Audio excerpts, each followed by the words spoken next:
Good evening and welcome to the Channel Studios here in London with your international news around the world in 5. Russia says its forces have relinquished control of Snake Island in the northwestern Black Sea, which has been battled over since the start of the war. The island, which Russia occupied on the first day of its invasion, achieved fame when Ukrainian border guards stationed there rejected a Russian warship's demand for their surrender. Ukraine's Southern Military Command posted an image on Facebook of what appeared to be the island seen from the air, with at least 5 huge columns of black smoke rising above it from what it described as an assault by missiles and artillery.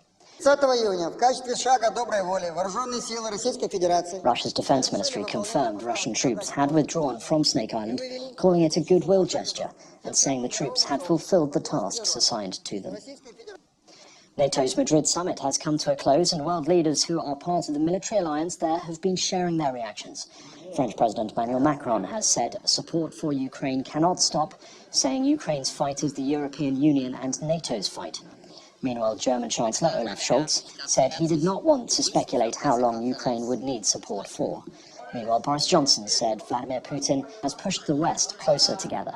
I think that if Ukraine were to be crushed or forced into a bad peace, the consequences for freedom around the world would be appalling, and that view is shared by everyone in NATO. If you wanted evidence of the amazing ability of the Ukrainians to fight back, to overcome adversity, and to repel the Russians, and look at what has happened just today on Snake Island, where again Russia has had to cede ground.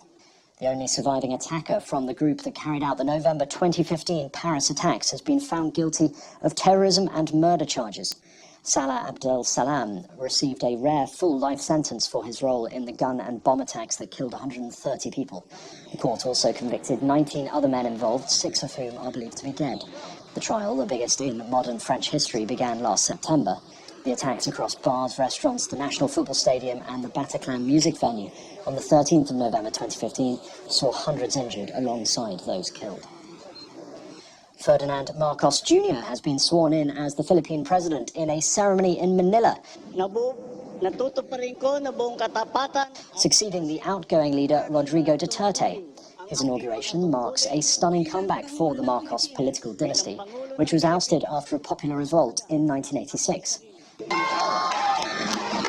Mr. Marcos Jr., nicknamed Bongbong, won an election landslide last month. He took his oath of office at midday local time in a colourful ceremony at the National Museum. Israeli lawmakers have voted to dissolve parliament following the collapse of Prime Minister Naftali Bennett's ruling coalition, opening the way for a November the 1st election that will be Israel's 5th in less than 4 years. Bennett will stand down at midnight to be replaced by his coalition partner, Foreign Minister Yair Lapid, who will lead the government during what is expected to be a bitter election battle with opposition leader and ex-premier Benjamin Netanyahu. Chinese President Xi Jinping has arrived in Hong Kong to celebrate 25 years since the former British colony returned to Chinese rule and the inauguration of the city's new leader, John Lee. Xi's visit via high-speed rail is his first to the city since 2017 and the first known trip outside mainland China in over 2 years amid the COVID-19 pandemic. Outgoing leader Carrie Lam and her husband were among those who welcomed Xi. The city's streets have been festooned with red China flags and posters declaring a new era of stability.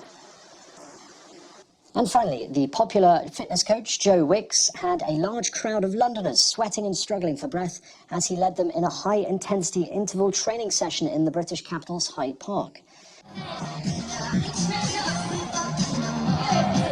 The huge group workout was an attempt to set a new Guinness World Record for the world's largest ever HIIT session. But while Wicks managed to attract an unusually large crowd for a workout, the final tally came short of his own record of 3,800 from 2017. The British fitness guru, who is known online as the Body Coach, has millions of social media followers who look to him for video workouts and